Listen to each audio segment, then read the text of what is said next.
Says we are live. We are live. Welcome back, ladies and gentlemen. Yeah, it's been a minute. It's been a few, yeah. What are we talking about today? We have the St. Clair Fantasy Fishing Bassmaster picks Yes, for the Elite Series. for 2020. 2020, right. Gotta remember picks that. would be pretty good if we were picking last year. I'll take Seth Fighter. Oh, boy. So, got more fishing this week.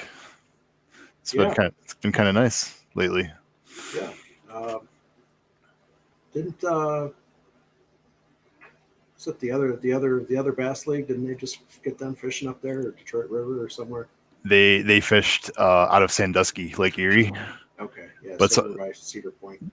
Yeah, I think some of the guys actually made the run to St. Clair. Yeah. Which it's a risky thing if the weather turns. So yeah, especially on Lake Erie, it can get hairy real quick. Yep. Hey, it can even get hairy when you're fishing Seneca Lake. Right. Like this last weekend. We fished like 4 hours out of 2 days, so like we didn't fish very much, but we went tubing and all that fun stuff, and so we had keyword. You went fishing. Yeah, we did go fishing. I caught one fish. Caught one. Was it a bass? Yes, I caught it was about a 1 pounder. Nothing special, but I didn't get skunked. It's better than a banana. Yeah. So, I don't know. We want to just get into our picks, and we'll do a quick overview first of all. Okay, go ahead. Starts August 20th through the 23rd, so it's a typical Thursday through Sunday. So you get your first cut after Friday's fishing, and then what is it? Top 10 for Sunday. Yeah, they cut to, I think it's 40 for day 3 and 10 for day 4. Day 4, yep. They are out of Metro Parks, I think, like they normally do, and takeoff is going to be 6:30 a.m. Central Time, and weigh-ins every day 3:10 p.m. Central. So 3:10, so they might be live for weigh-ins by 3:30. They're always late, always. Yeah, I don't know if they're going to do anything different. I know in New York with all the regulations, they had to cut weigh-ins real short and spread it out. And the first couple of days was kind of nice because they got the weigh-ins in pretty quick. Yeah. I mean, I wish they would do that for the Bassmaster Classic, so I didn't have to sit on my couch for like 4 hours. 4 hours, right? It's like watching the entire Super Bowl start to finish. I will say though, with fantasy fishing, Kim has really gotten into it. So Saturdays and Sundays we sit down and watch some fishing, and actually it's kind of cool. Yeah. Especially when our guys are kind of fighting for it. Yeah, if you got guys that are in the mix, it's always If you got at least 2 guys on Sunday, it should be a good day. I actually had Polinick for the St. Lawrence River, who just beat out Gustafson, who she had. So it was a little tense in our house for a little bit there. All right. Alrighty. So smallmouth. That's pretty much what we're doing this week. Yeah, I really don't see a whole lot of. I mean, somebody's going to catch a largemouth or 2 here and there. Yeah. But I see probably at least 90% of the bags are going to be majority smallmouth. Smallmouth. Yep. Yeah. And there's a lot of chatter too about possibly hitting the 100 marker. Yeah. 4 days. It's a possibility. I know that they've come close a few times. But yeah, I think it's going to be tough, but there's a chance. Yeah. So we'll see. I don't know. I mean, like weight wise, what I said earlier, I think weight wise is tough. Like last year, 77.15 in 3 days, and we got 4 days this year. So I still didn't go with 100 pounds. But I mean, water temps are going to be warmer than they were last year because last year was end of September they fished it. Yeah. The big thing for me is I think last year it was the angler of the year tournament, and I don't think all the guys fished. Right. I think it was like 50 or something. It wasn't all of them. So I mean, you're gonna have a full field, so you're gonna cut down. I mean, half a lake to fish. Half a lake to fish. I mean, I know they can fish the Detroit River, and I think they can make the run to Lake Erie. Yeah. So they have that water, but you're also talking about 84, 85 guys. I know Mark Menendez is out, which is 86, right. So I think it's 85. Yeah. So 85 guys, you're adding an extra 30 professional fishermen to a body of water. Yeah. I think it might get a little more stingy. Yeah. I do think they can fish Huron as well, but I'm not sure what it's like up there. I don't think that's like an 80-mile run, I think. Yeah. I don't see too many guys going after that one. Yeah. Yep. And if you're gonna, I mean, I know the FLW tour was talking about making the run to St. Clair. Yeah. I mean, if that's one of your options is to make the run to St. Clair, and you're fishing the tournament on St. Clair, I don't see you running to Lake Erie to. Yeah, it doesn't make much sense. Yeah. Yep. I mean, that's at least an hour. It's got to be an hour there and back. Yeah. It's 2 hours plus out of your day, almost 3 hours, depending on the weather. Yeah. All right. So let's get into our picks. Okay. I'll start off with my A pick. At 6.3% as of a couple hours ago. Chad Pipkins. He's got quite a bit of history there, and he's a local. So that for me, that 6.3% is right where I want to be. He didn't do the best last year, 37th, and then 2017, 42nd. But he does have a first place there. 2014, lead open, and he's got some FLW stuff there in the past as well, I think, back in 2012. But for me, he's a solid pick. I think this is the part where we run the little banner at the bottom that says pick subject to change. Yep. And then we put on there Matt's a little low on the standings, so he has to make up some ground. Well, now that I look at the remainder of the schedule for this year, and there's quite a few more events. So I don't have to be too aggressive, but I need to incrementally up my weekly points here. I need like 1,300 points a week to get back to this. I think I'm sitting at 28. So. Yeah. I went with as of right now, I went with Seth Fighter. Okay. That's a good pick. I mean, I'm right now overall percentage, I'm at 94.4%. Yeah. And I'm in the top two. I'm 1,975 for my rank. Overall. Yeah. For everybody. You're 11th in Sportsmen. 11th. So for me, I mean, he's 46.8% picked right now. Yeah. I mean, that's a big number to take a gamble on somebody else. Yeah. I do see Polinick at 13.3%, and that's kind of nice. I think that's a good pick too. Yeah, I mean, he shows that he can catch smallmouth. He made the top 10 at St. Lawrence. He won Champlain. So right now I have Seth in that spot, but I may go with Brandon. Just the percentages. Yeah, just the percentages, but you know, I can't go off. I can't go any lower. I don't think I can go to Hartman. It's going to be either Polinick or Fighter, and I guess I'm going to be on social media, check in to see what these guys are posting, to see what's up. The other thing is Seth just had a baby last week, Seth Fighter. So you're talking about a guy who, you know, he may have more other things on his mind right now. So who knows? $100,000 paycheck doesn't hurt. Yeah. I mean, I know Seth's a different cat, but you know, just other things to think about. You know. But Seth does have something going for him. What's that? they found his two Yeah, Hummingbird units that he yeah, lost way back on day 4. and actually, Polinick had them. I Yeah. don't know if he's given them to him yet, but I guess Brandon had them. The guy got them to him. So That's a good story. yeah. The other thing I was thinking is Brandon. He's from Idaho, and he basically lives on the road from the beginning of the Elite Series till the season's over with. They fish Champlain, and then he's going to St. Clair. So I'm sure he's been fishing smallmouth for the last couple weeks here. Yeah.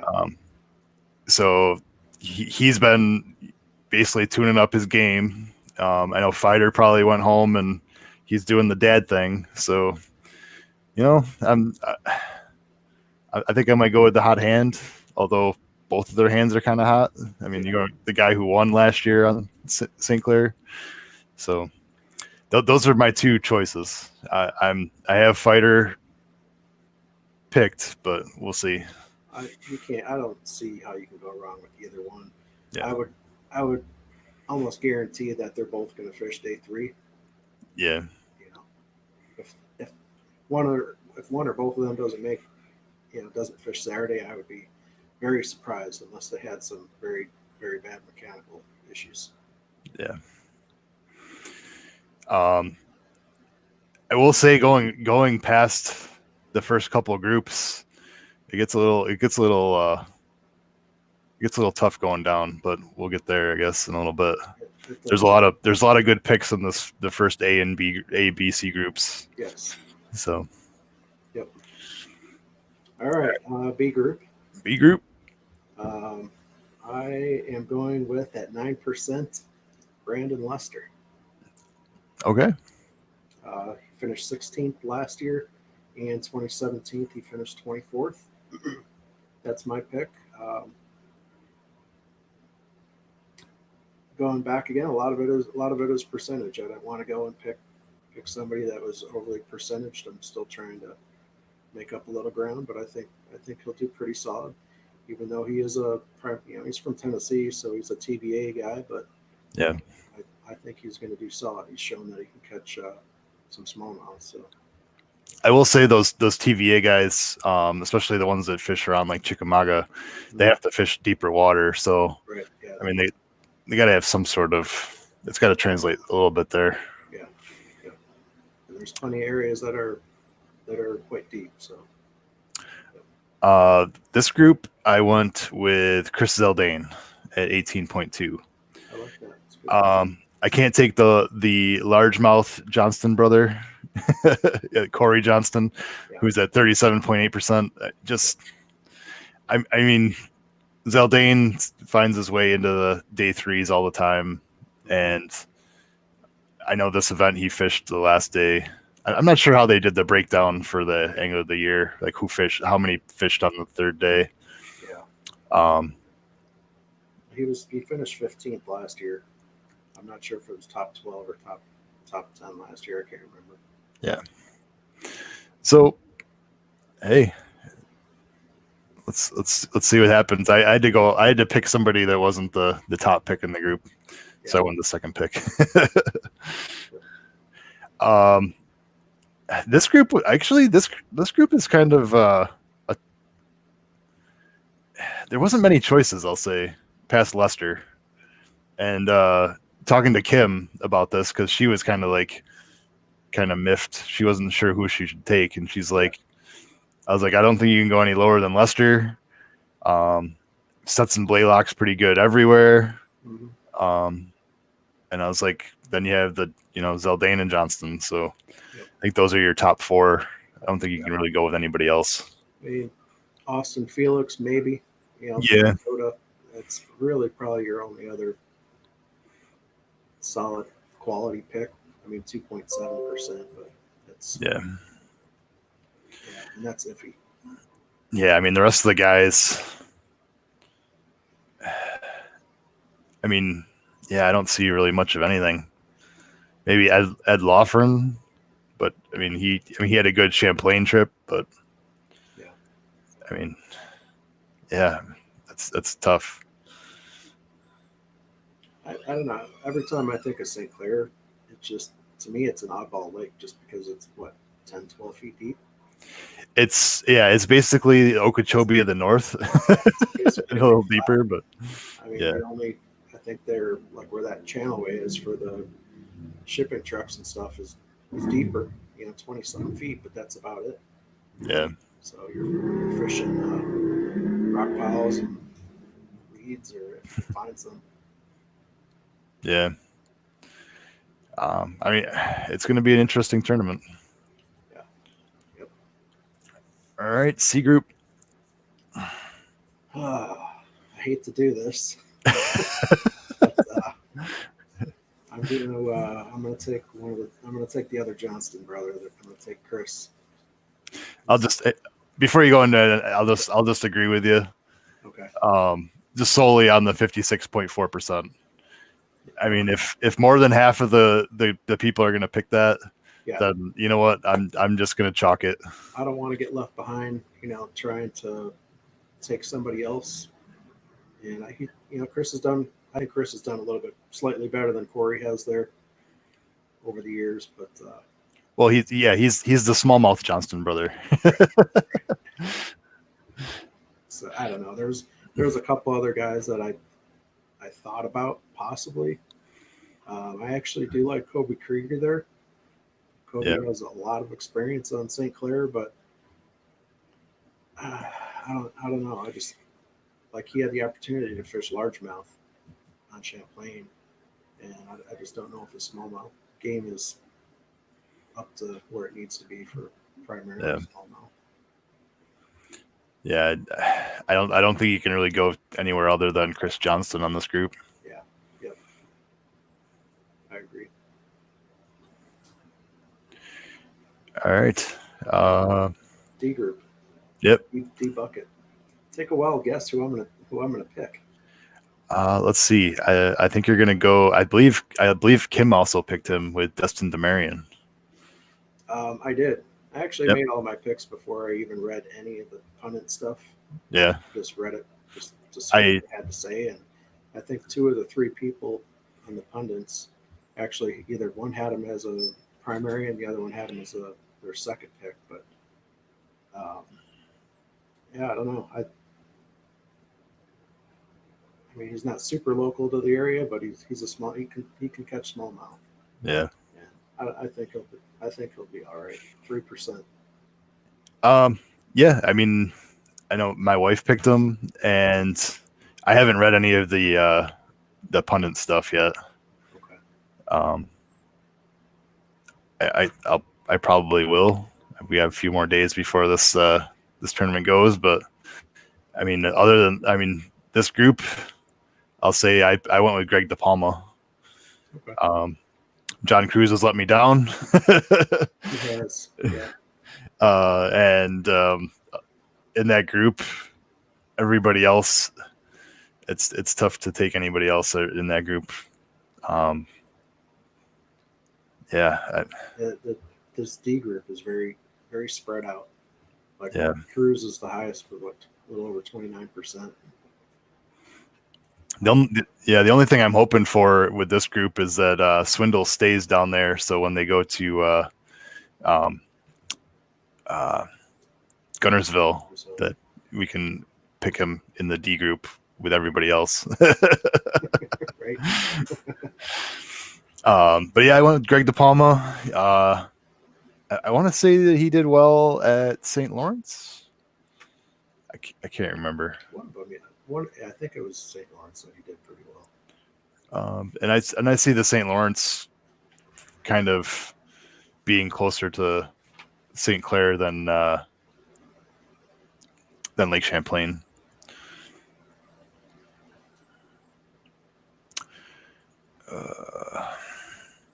Go check that out.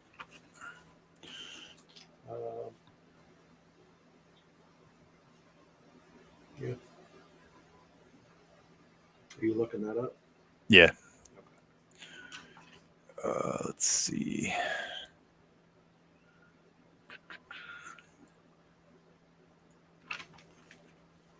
Nope, that's not what I want. But yeah, in this group, They said John Cruz has let me down enough. I mean, So a lot of it's really kind of picking the hot hands from the last two events up north here. You want guys that have that momentum going for them. yeah, and I mean Cruz has just been kind of excuse me, kind of lost.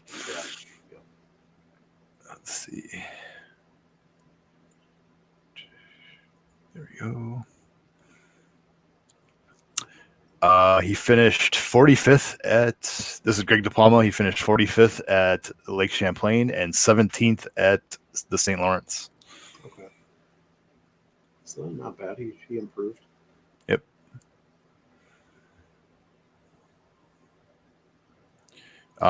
He finished 8th last year at the St. Lawrence. So, and yeah. So yeah, bucket D, I don't know. There's really not much there. Yeah, it was a tough one, really. Yeah, I mean, even if you go out on a whim and pick somebody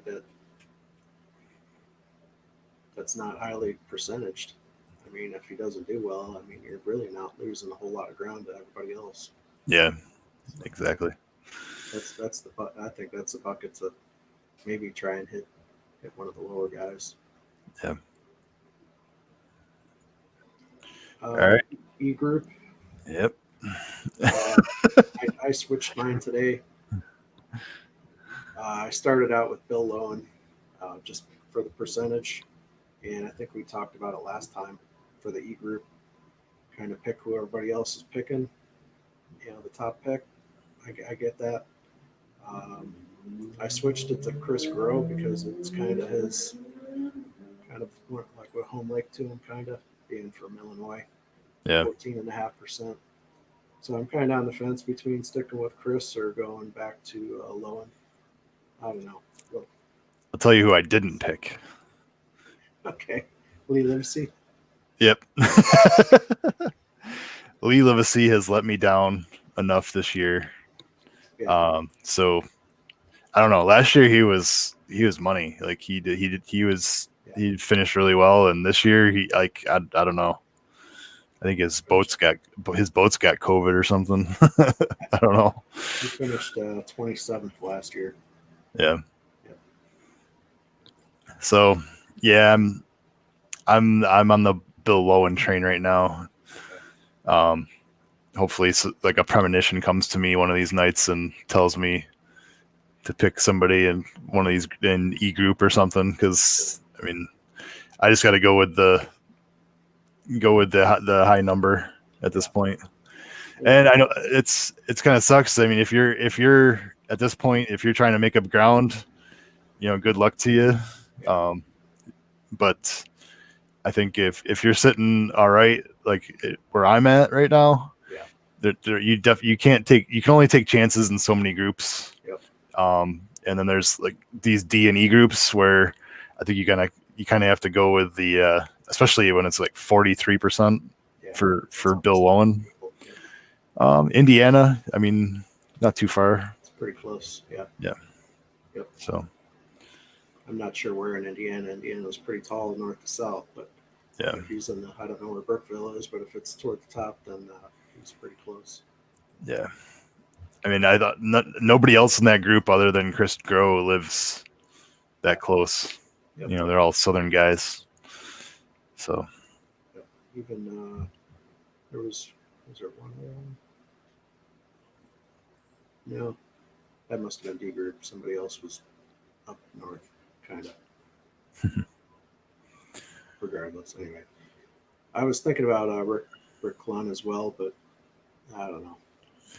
Nah, I'm not going to go there.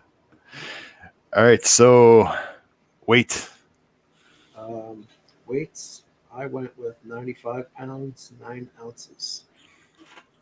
I went with 97 pounds, 5 ounces. 97.5. Okay. And Kim went with 97 pounds, 7 ounces. If you know anything about my household, my favorite number is 5 and hers is 7. So Yeah, a lot of the times 57, 75. That happens a lot around here. Okay. Um, I'll run through Ann's picks real quick here. She's off camera over there. Ann went with A group Paul Mueller, B group Chris Zaldane, Kobe Krieger in C group, John Cruz, D group, and is it Brett Pruitt in E? yes. And the pundits, a lot of them picked, or one or two of them picked Brett Pruitt, who's a Louisiana guy, but Yeah. Weird. it's an interesting pick. But and she has 83 pounds 6 ounces for a total. Yeah. So, and I know Kim went with either I can't remember if she went Polnick or Fighter. Mm-hmm.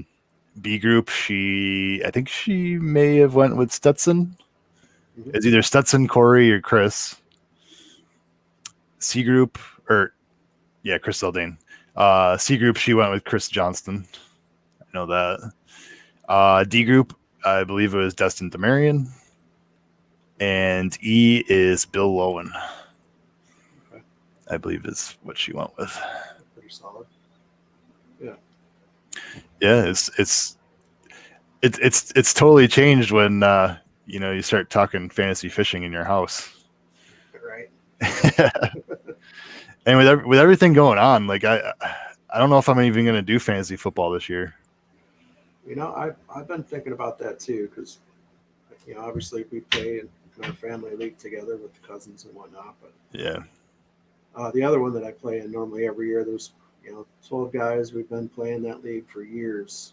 I don't know, probably 10, 12 years, whatever it is. And I don't know. I just kind of think that I'm going to be oblivious to football, NFL, this year.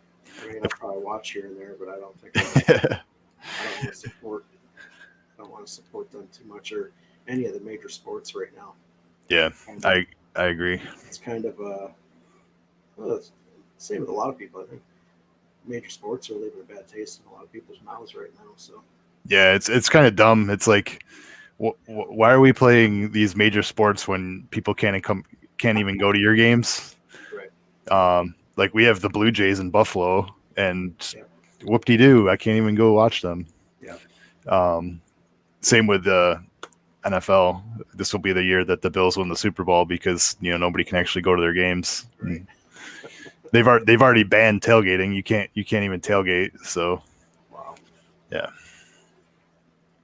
So yeah, this year, to me, maybe I'll tune in and watch a couple, watch games, but I think I'm going to be fishing. Yeah, I mean, I'm looking forward to some cooler water temps for sure. Yep. Like we went out fishing yesterday, and we were out for probably maybe 4 or 5 hours, and we caught 2 fish, caught 2 bass, like a 2-pounder and a 1-pounder. It's tough. Yeah, yesterday we were fishing Seneca Lake, which is one of the deepest of the Finger Lakes. There's spots in there that are 600 feet deep. It's really deep. Yes. There was a spot I found where the front of the boat, I was in 6 foot of water and Kim was over 30 foot of water in the back of the boat. Like there's a lot of drop offs. It's crazy. That must have been the glacier. Yeah. Wow. So on the east side where we were staying, the water temperature was 75, 76. Mm-hmm. And we went across the lake, and this was in the morning. It was before noon. The other side of the lake was actually 78. So it was pretty warm, especially for a deep lake like that. Yeah. I know it's surface temperature, but still. Yeah, so I'm ready for some cooler weather. I know we're in 2 weeks, week and a half, we're going to Canandaigua Lake. But that's more of, there's just a lot of boat traffic on that one. So fishing is probably going to be more of a kind of blah. Recreational lake. Yeah. And then I think for our 1-year wedding anniversary, we are going to camp and fish Lake Champlain. Yeah. We just got to figure out where we're staying. Flipping some boat docks. Yeah, we'll see. We'll see what happens. We got to figure out where we're staying and start watching some Bassmaster reruns. Right. Yeah. Trying to figure out where they were. Yeah. So yeah, that's our plans for. I mean, and I really want to fish a lot of more this fall. Be able to get out there and zip up a coat instead of trying to figure out how to cool off.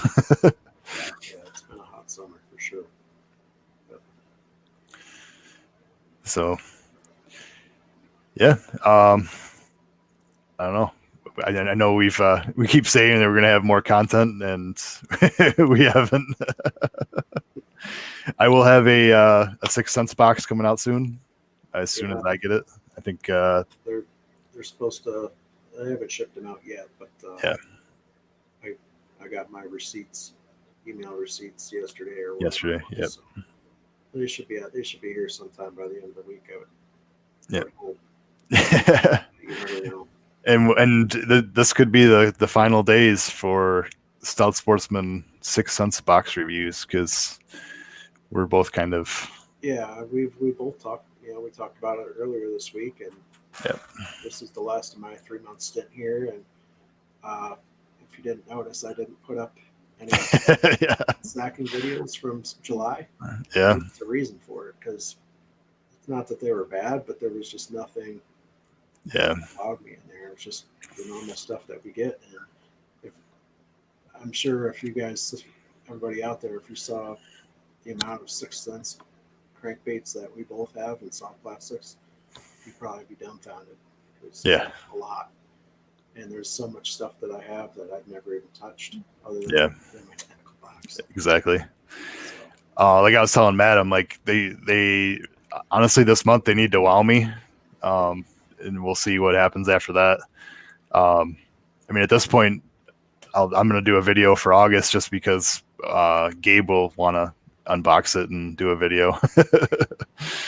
So they got to come a little bit bigger and better than just naming an extra wide gap hook after us. Yeah. For me, like honestly, they've released a lot of new products. Yeah.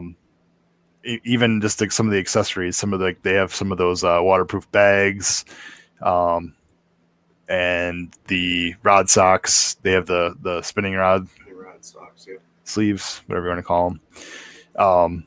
But they haven't put any of those in the box. Like they're not. Like we're spending like $30 each for every month to get their products, and we're basically getting the same stuff over and over again. I know you're still getting a deal. Yeah. You're still getting 40, 50, between $40 and $50 worth of stuff for, I know I'm paying 28, but I know it's a little bit more if you just get, like we were in it from the beginning and I think they changed the price a little bit after. I think we may have gotten grandfathered in on some of them. Yeah. So that'll suck if that goes away, but honestly, I'd rather pick and choose what I'm going to get. If you're not going to wow me and give me something cool to try, and you're going to give me the same boxes every month. I mean, when my 9-year-old says, I think this was in like the last box or pretty close to it. Yeah. I mean, the one thing that really irritated me with the July, you get the premium, I get a tailored, and I get the regular Super 6. Yeah. I had 2 baits that were exact duplicates in each sack. Oh, really? There was a lipless, same color scheme, and there was a 70 splashback.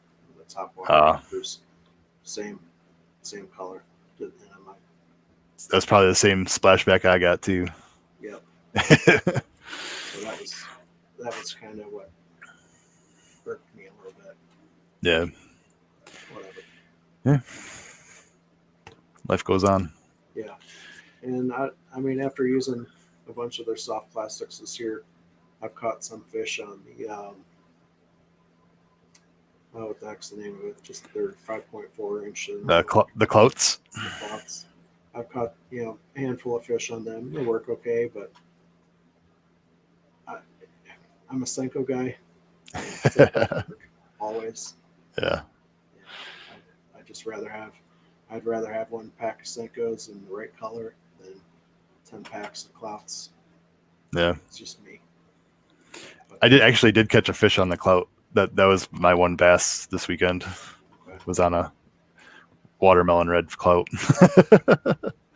But yeah, I agree. I mean, other than we crush them on the Melon Dawn swim baits, out on on Niagara River, Yeah. Lake Ontario. But other than that, I really haven't caught much with their soft plastics. Yeah, So same here. moving on. Yeah. Yep. Yeah, I'd rather just spend that. If I'm going to spend $30 or $50 a month on something, I'd rather pick and choose what I want. Than getting a lot of duplicate stuff that I may or may not use. Yeah. Yep. So I mean, we'll see what we're doing from here on out. But I think our 6 cents days are over. Yeah. I'm going to be replacing my 6 cents sticker on my truck too soon. Some Ghost Rod stickers. Okay. Yeah. Those are coming. Tell us a little bit about that.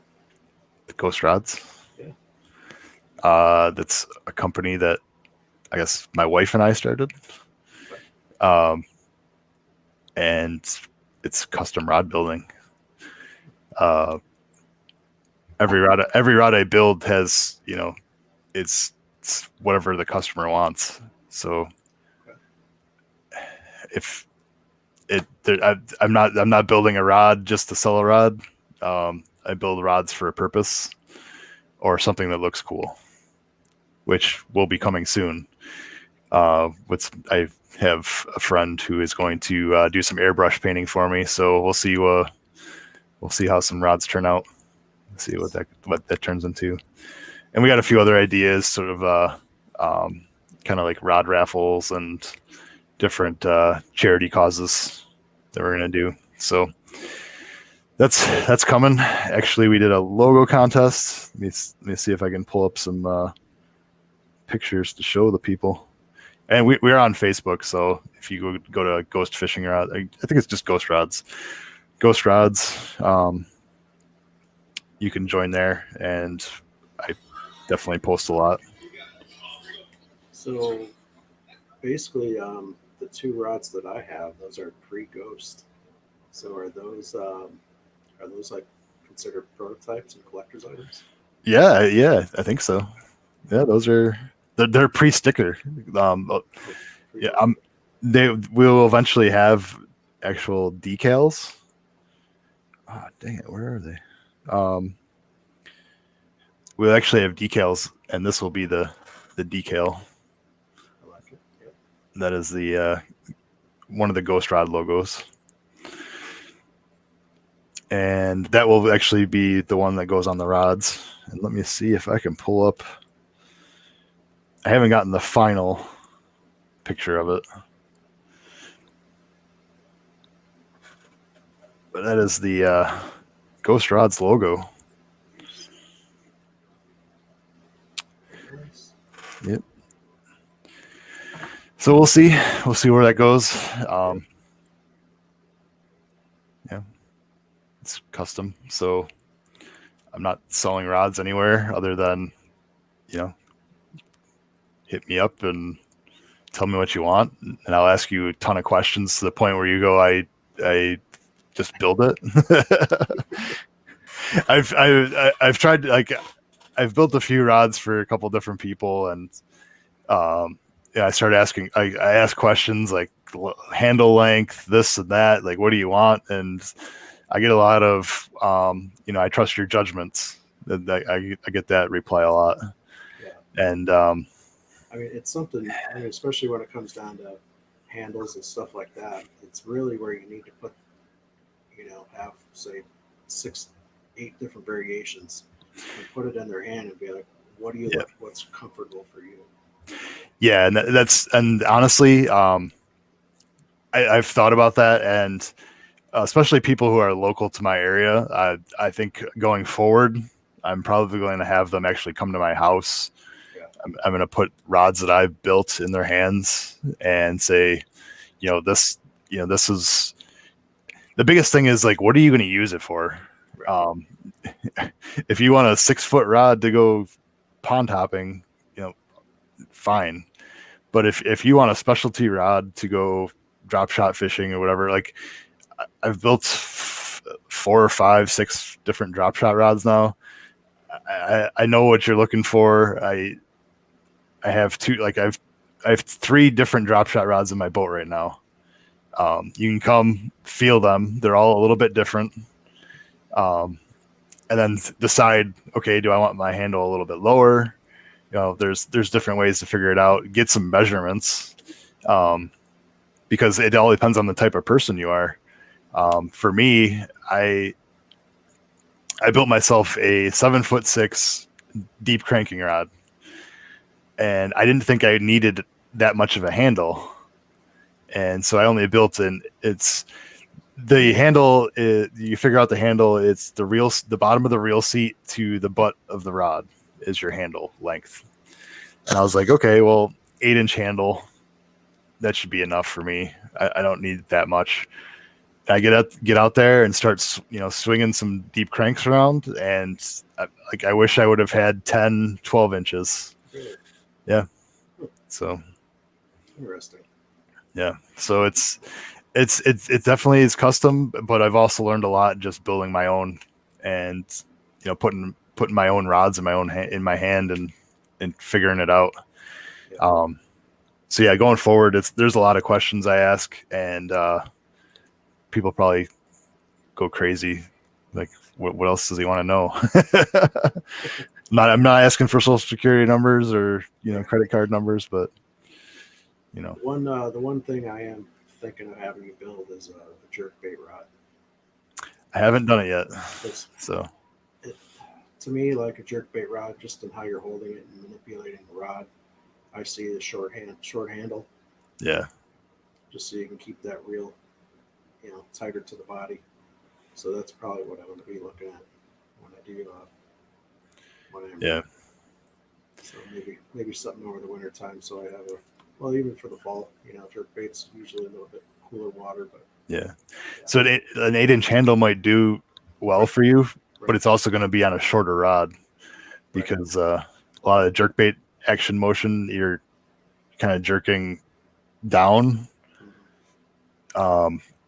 And you take into account standing on the boat. Right. If you have anything over 7 foot, you're just dragging your rod tip through the water all the time. So, especially for me being a little bit shorter.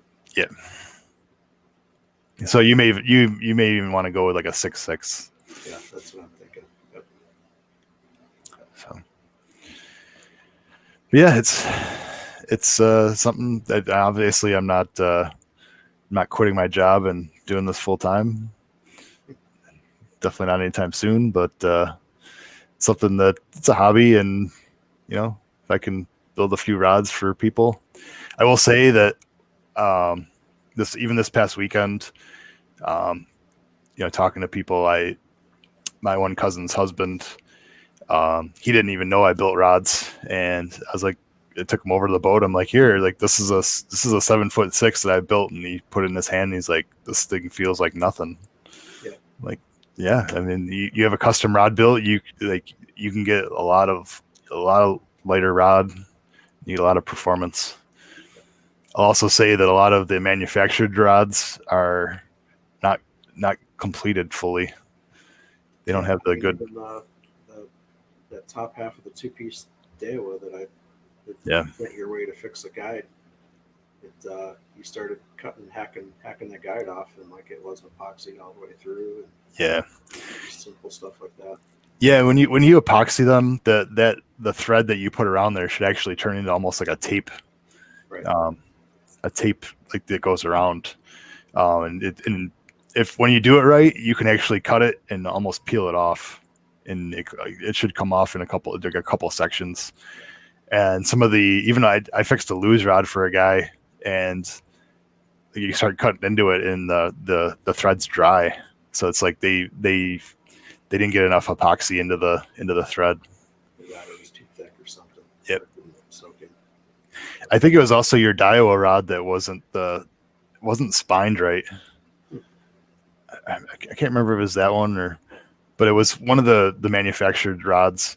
When you spine a rod is how it bends, and every rod. I mean, there is a couple. You can have a couple rods with a couple like different spines, but there's most rods only have one spine, and when you bend that rod, it'll want to turn to where the spine is down. So if you don't spine it right and put the guides either like for a casting rod above the spine or spinning rod below the spine, you'll actually get twist in the rod. And so when you're fighting a fish, the spine will actually twist, towards that fish, when they start pulling. So if you have a rod that's built right, your eyes will actually, stay center, with that. If not, that you'll actually get this like almost like curve. Right, where it's going to screw on you. Yep. Yeah, you'll see the eyes actually like. If you start fighting a fish and the whole thing starts curving like this, you're not spined right. Interesting. Yeah. And usually when I spine a rod, well, I spine it, I'll mark it, I do the guides. I get them as pretty straight on, and then I hand it to Kim and I have her look down it, and then she tells me, okay, the third guide needs to go to the right. And I actually walk down the whole rod and move them all until she thinks they're straight. Right. And then I look down it again and look and see, and usually then we have it pretty good. Yeah. Yep. So yeah, it's all custom. I'll build whatever somebody wants, but I'll also make recommendations. I really don't want to build something that somebody doesn't like. Right. Yeah. Yeah, I mean, if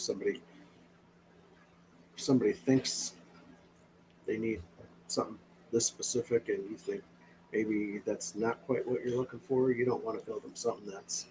Yeah. You don't want to just give them complete free reign and say here if they don't know what they're talking about or what they want, and then not be happy with it. You're not going to do another one. Yeah, it's all personal too. I've built two different guys. I built walleye rods for. One guy wanted medium light with a very sensitive tip, but also some give. So the rod actually has a little bit, sensitive tip, but it has a little bit of give. And then I've built a rod for a guy. He said, I want it stiff with, the tip doesn't matter as much, but he wanted a stiffer medium rod. So there are two guys fishing the same kind of fish, but they, different rods. Yeah, it's personal. Like some of it is personal preference. Yeah, no, that's fine. Yeah. But I obviously don't want to build something that somebody doesn't want, but I also don't want to, go by what they exactly say and then build them something that I know isn't going to work. Yeah.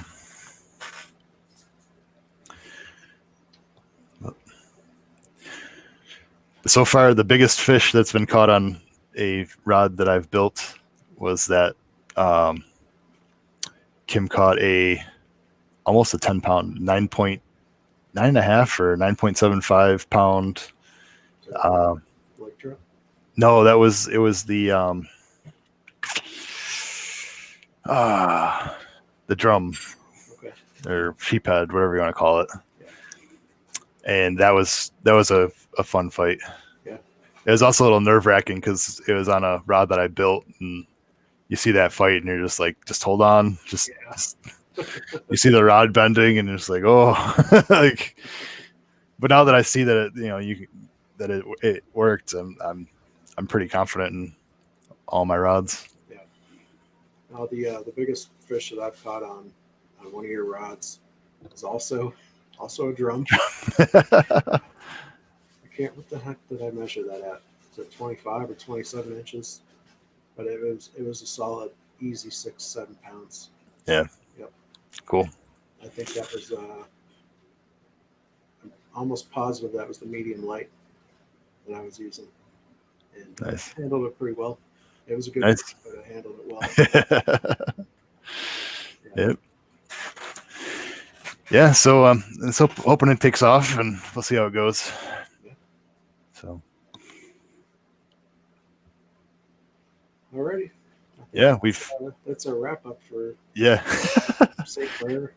Hey Matt, let's keep it short. We're Yeah. 50 minutes in.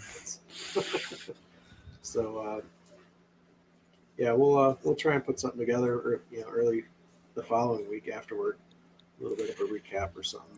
Yeah, we've been kind of slacking on that, but we'll get it done. Yeah, I think we'd be more inclined to do a better recap if one of us hits a home run. I'll tell you what, the last 2 tournaments have started off really good for me, and I'm just like, oh, this is looking good, and then usually I have 1 or 2 guys that kind of fall out. Yeah, but and we will put in the Stout Sportsmen lineup this week. I already did. Okay. I went with the chalk. I just went with the percentages just to get guys in there. But Okay. I think with our right now that team, I think we're just gonna we'll go off the wall and pick some different guys just to try and make it interesting and bring it back. See if we can make up some ground or something. Yeah. So. So we'll talk about it and put up a lineup. All right. I think that's it for Scott and Matt this week. Thanks for watching. Yeah. Stay stout. We're out.